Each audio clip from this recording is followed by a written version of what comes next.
Hey everybody, it's the OMAD Dad. Welcome back to my YouTube channel, a channel that is dedicated to living the OMAD lifestyle or eating one meal a day. Well, today I want to talk about sleep and the importance of getting a really good night's rest. And you're probably thinking, what does sleep have to do with eating one meal a day? Well, it has a lot to do with it because anybody who's going on a health and wellness journey to lose weight, to feel better, and to look better, you can't deny that sleep is a very integral component to the entire process. And I want this channel to be kind of a complete collection of ways of increasing longevity in your life, to be healthier and to feel better. And certainly getting sleep is a really, really key component to this, and I'm going to explain why in a little bit. I don't know about you, but if I don't get a good night's sleep, that is at least 7-8 hours, I wake up and I'm tired. I'm dragging ass. One of the first things I'm doing is I'm reaching for stimulants. I don't drink coffee personally, but I know a lot of you out there do. So you're reaching for the coffee. I used to be I guess you could say I'm a recovering Diet Coke addict. This is my third straight day of going without it. I'm trying to cut it out of my life. But I would wake up and I'd have a Diet Coke or two and get that caffeine going. I also would get pretty hungry first thing in the morning because my body is craving energy because I'm so tired. And all of those combined will make it very, very difficult for you to take weight off, especially because the stress from that creates extra cortisol in your body. And high cortisol, the way it interacts with insulin, go ahead and look it up. It makes it nearly impossible for you to get those extra pounds off. And even Dr. Jason Fung, who's a real component of going low carb, will tell you that going low carb is useless if you have high cortisol levels because you're really stressed out or you're sleep deprived. So that's something to consider. And so the post today is really inspired by this book that I just finished reading called Sleep Smarter by Shaun Stevenson. And I'll put a little picture up there for you. It's a really great book. Shaun Stevenson has a podcast out there. There's a lot of videos of him on YouTube talking about ways of how to improve your sleep. You're really looking for at least 7 hours of sleep. It seems like the best sort of range is between 7 and 9 hours. Anything less than 7 hours is just not ideal, and anything more than 9 hours, and you're really not getting any extra benefits from it. But, our ancient ancestors would sleep seasonally. Once the light went out and, they didn't have all of this artificial light that we have today.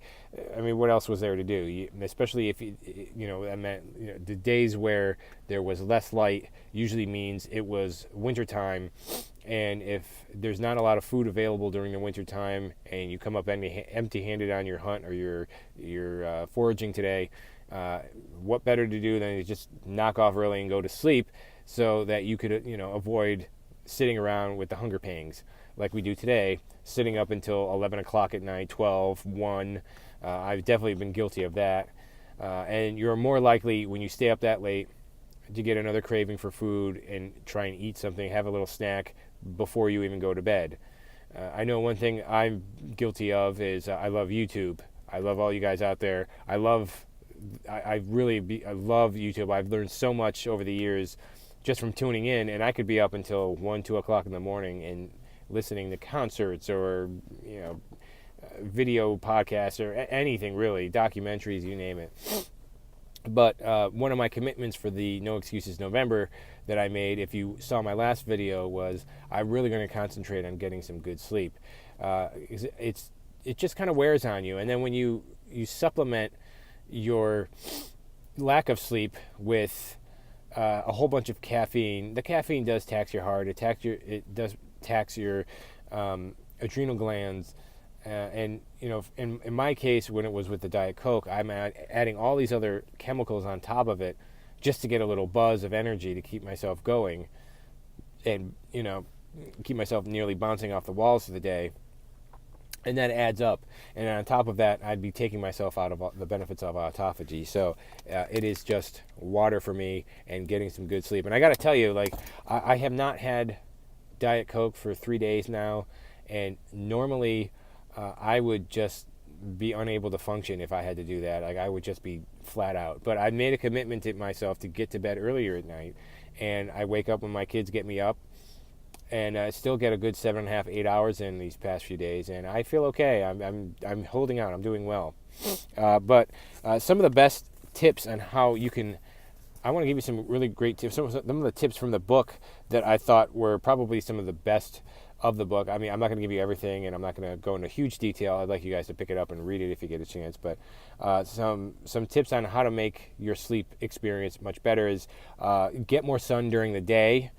Avoid screen time an hour before bed. This is a big thing for me because even if I'm reading, I'm sometimes reading an ebook on my phone or on my iPad, or like I say, I always love YouTube or watching a show on Netflix. It really is best if about an hour before you go to bed, you just shut everything off and just kind of get yourself in the mood to relax and go to bed. Have a caffeine curfew. If you are going to be drinking coffee, tea, diet sodas, or anything like that, it does tend to stay in your body for, I've read, at least 8 hours. So if you have one at like 5 o'clock at night or around that time, it's going to affect your sleep. So it's probably best if by 11 o'clock in the morning, maybe noon at the latest, if you skip having any more coffee or anything with caffeine at the end of throughout your rest of your day. And one thing to consider too is that chocolate does have caffeine in it, and I didn't realize that either. Something I just didn't think of. So if you're going to have your OMAD at night and you're going to have a chocolate dessert, the little bit of caffeine you get from the chocolate could end up affecting your sleep, along with the other sugar and stuff that's in the chocolate anyway. Keep your bedroom cool. That's another good tip. We usually keep our bedroom cool at the house. It's just easier to sleep. When you think about when it's the summertime and it's a really hot, humid night out, do you get good sleep? Probably not. Even with the AC on, it helps a little bit. But if you can keep your room cool, I like it. I like to kind of like snuggle up and get cozy into the covers, and that really does help me sleep. Create a sleep sanctuary. He recommends that the bedroom is for sleeping and sex, and that is it. It should not be eating in there. You shouldn't be doing your taxes in there. So create your own personal sleep space. Make it so when you get ready to go to bed at night, you go in your room, you've got your pajamas on or lack of pajamas, however you sleep. It's my time to wind down. That's it. Have a big O. He recommends, and I can definitely attest to this, having a nice big orgasm, having sex with your partner at night, definitely will help you go to sleep. It definitely happens with me all the time. Not to give you too much information there, folks. Blackout curtains. If you live in an area that's, say it's a heavily lit up city or something like that, blackout curtains will get a lot of that residual light from artificial light coming in, and even just a little bit can affect your sleep. It really does. Exercise, getting a good amount of exercise during the day, moving around, it definitely wears you out a little bit, tires you, so that you're ready for bed and ready to go to sleep. I know the days where I'm just kind of sitting on the couch, not really doing anything, and that's my day. When I go to sleep at night, sometimes it's hard for me to get into the mode of sleep. Take off some weight. That's another really good. That's a really good example. And just a quick note on that.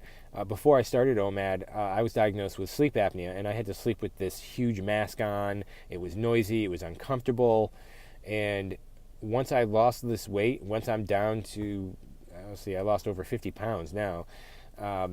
It very quickly, I no longer suffered from sleep apnea. I wasn't snoring through the night. That was another problem I was having, is with the sleep apnea, I'd wake up exhausted as if I never slept.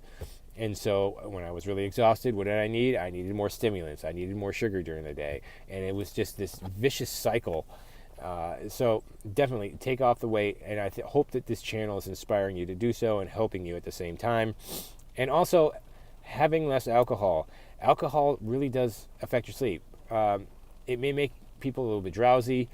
Some people it doesn't, but like for me, it makes me drowsy, and I can go to sleep, but I don't get a good night's sleep if I have a drink just before bed. So that's something to consider. All in all, I thought Sleep Smarter by Shaun Stevenson was a good book. It would definitely be worth it for you to check it out. But it's part of any wellness journey, it's part of any effort to get yourself to be healthier and lose weight, you got to look at the total picture. And it's not just about getting your body fat down so that you can look better for the Instagram pictures. I mean, I hope that's what I'm trying to convey on this channel. I want it's the total package, and I don't know about you, but I want to be around for my kids and my grandkids, and my goal is to see my great grandchildren. I want to see them play, and I want to be able to play with them and beat them at whatever game it is. That's my goal. So that's why I'm doing this, and that's why I'm trying to take my health into my own hands. So there you have it, folks. Go out there, get yourself a good 7 to 9 hours of sleep every night. Make a commitment to sleep better, and I think you will find that losing weight is much easier, and you will feel happier, you'll feel better, and you'll need way less stimulants, if any at all, in your diet, and that's always a good thing. So thanks for tuning in. I got another video coming out very soon, and I always appreciate you viewing. I hope you have a happy week and a happy OMAD.